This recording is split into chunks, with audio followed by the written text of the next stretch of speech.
Just wanted to talk, that's all.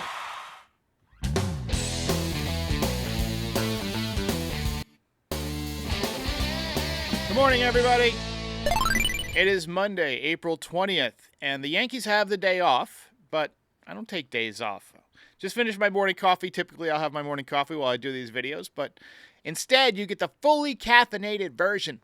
So today, we're going to talk a little bit about Cam Schlittler, who is having a great start to his season, but he's getting death threats as he heads back to Boston, and why that might not be the best idea.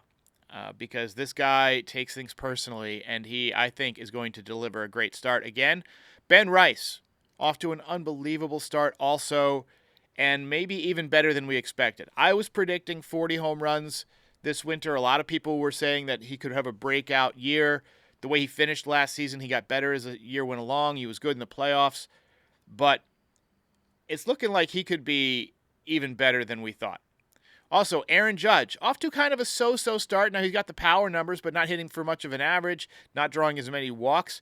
And we got a call that I agree with, which is about Aaron Judge's use of the ABS challenge system, or should I say his lack of use of the ABS challenge system. I thought he'd be using it all the time, but not so far. And then also the Mets. Oh, man. The Mets, what can you say? We'll talk about them and a couple of ex-Yankees who have been coming up short. But let's start with Cam Schlittler, who is off to an unbelievable start, has a 1.95 ERA so far this season. 2-1. He's got 36 strikeouts in 27 2/3 innings, a whip of under 1. He doesn't walk guys. He strikes out a ton of hitters. He's on pace for 265 strikeouts. He's on pace for 200 innings pitched. He's basically making his final start of the first month. Now, I know the season started on March 25th. His first start was on March 27th. You generally get 5 or 6 starts per month if you're a starting pitcher near the front of the rotation. And his, I guess, first 6 starts or whatever would equate to a typical month. So I'm looking at his next start as basically his first full month. And he could not have gotten off to a better start. Going to Boston is going to be hostile territory. He has said that he's getting death threats, which is not surprising. I mean, that's sports. I mean, and that's life.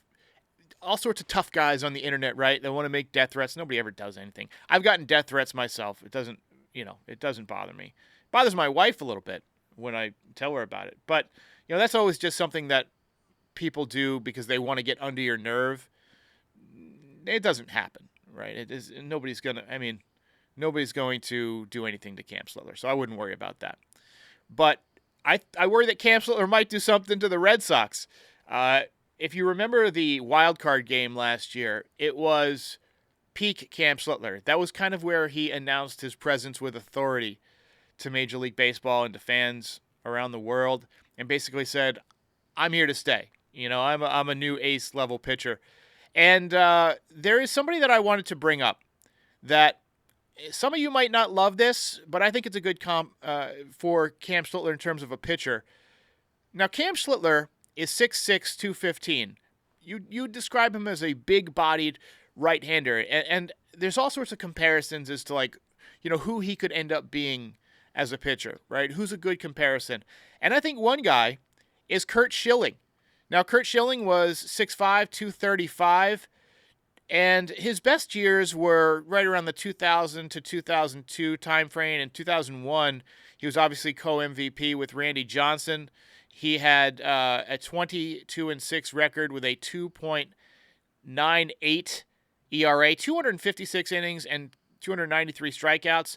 The next year, 316 strikeouts and 33 walks. So when you're looking at guys who combine the ability to strike out hitters with also the ability to avoid walks, Curt Schilling was one of those guys, and I think Cam Schlittler is another one of those guys. Just a power pitcher who can touch triple digits, but also throws the ball where he wants to. And for that reason, I think Cam Schlittler is basically a budding ace, and it would not surprise me if he reaches some of these numbers like, 250, 260 strikeouts this year. I expect him to come out guns blazing. in his start against the Red Sox, and I expect him to essentially duplicate what he did last year. Even though it is hostile territory, he seems like the type of guy who will thrive on that type of thing and bring that edge with him. But looking forward to seeing him pitch. Let's talk a little bit about Ben Rice. My goodness, Ben Rice. My goodness. The man is crushing it, hitting .338. He's got a 1276 OPS, 8 home runs already. He's homered in 4 straight games.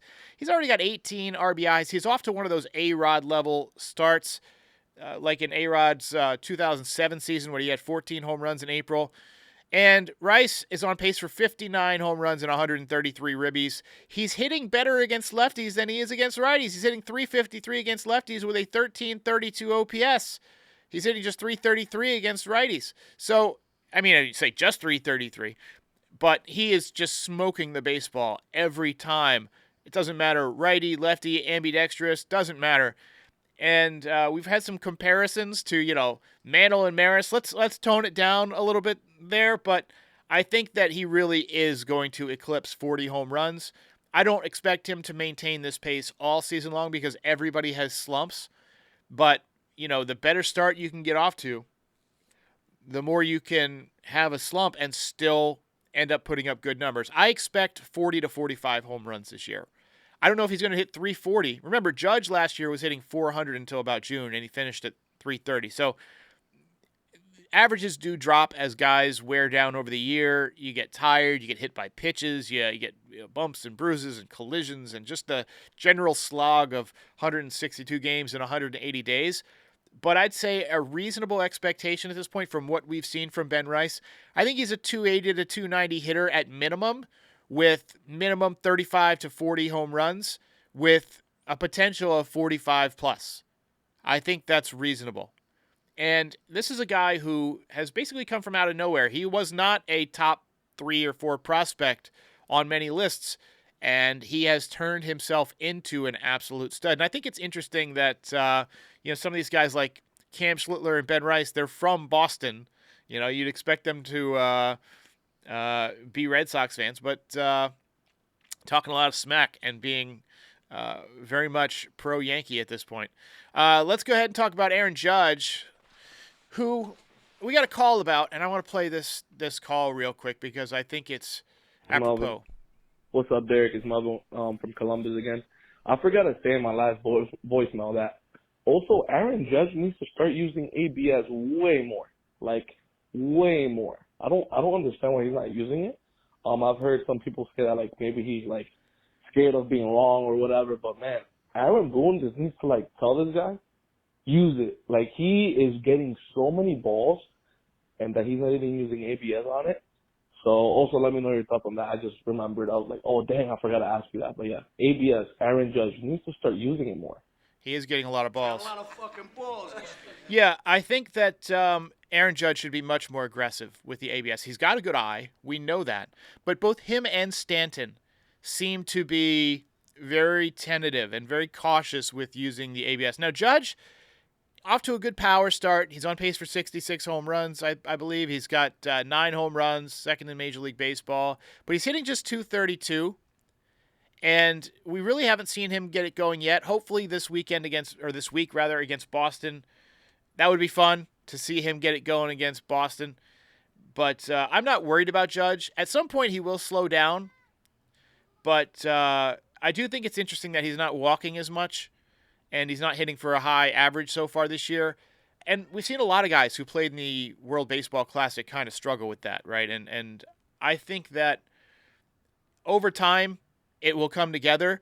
But spring training, or the lack thereof of a normal spring training, definitely seems to have affected some of these guys. But I agree with you 100%. Judge needs to use ABS more. I'm looking forward to seeing him kind of heat up in Boston, though. One more topic here.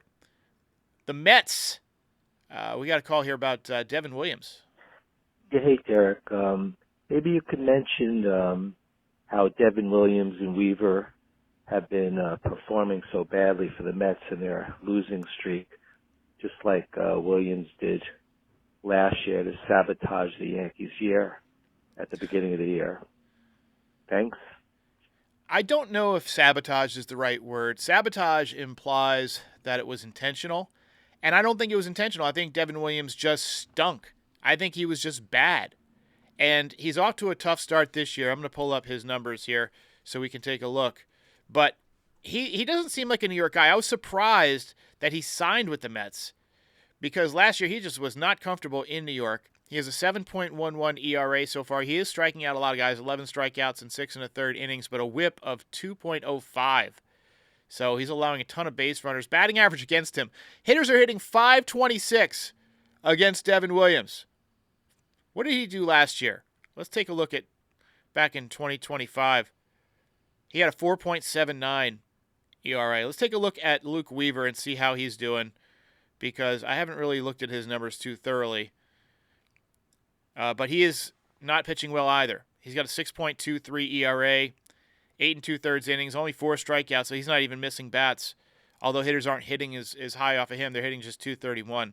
Doesn't surprise me. The Yankees do seem to be pretty good at recognizing when somebody's lost it. Remember, they got rid of Nestor and immediately hit 3 home runs against him in his first 3 or 4 pitches. I think it was first 3 pitches last year.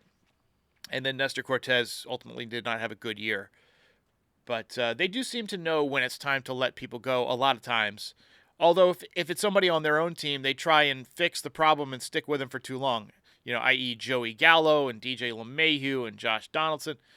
But in terms of pitching, they seem to know when somebody essentially is washed up. And it seems like that's the case with both Devin Williams and Luke Weaver. And don't forget, Devin Williams had a bad back injury a couple of years ago. I'm not using that as an excuse, but you don't know how much that affected him. Even just a slight alteration of his mechanics or whatever could be, part of the reason he's struggling. But, all right, ladies and gentlemen, just wanted to hop on and say hello, take a few voice messages. I'm going to take the rest of the day off, and we'll see you tomorrow night. Yankees versus Red Sox. Catch you then.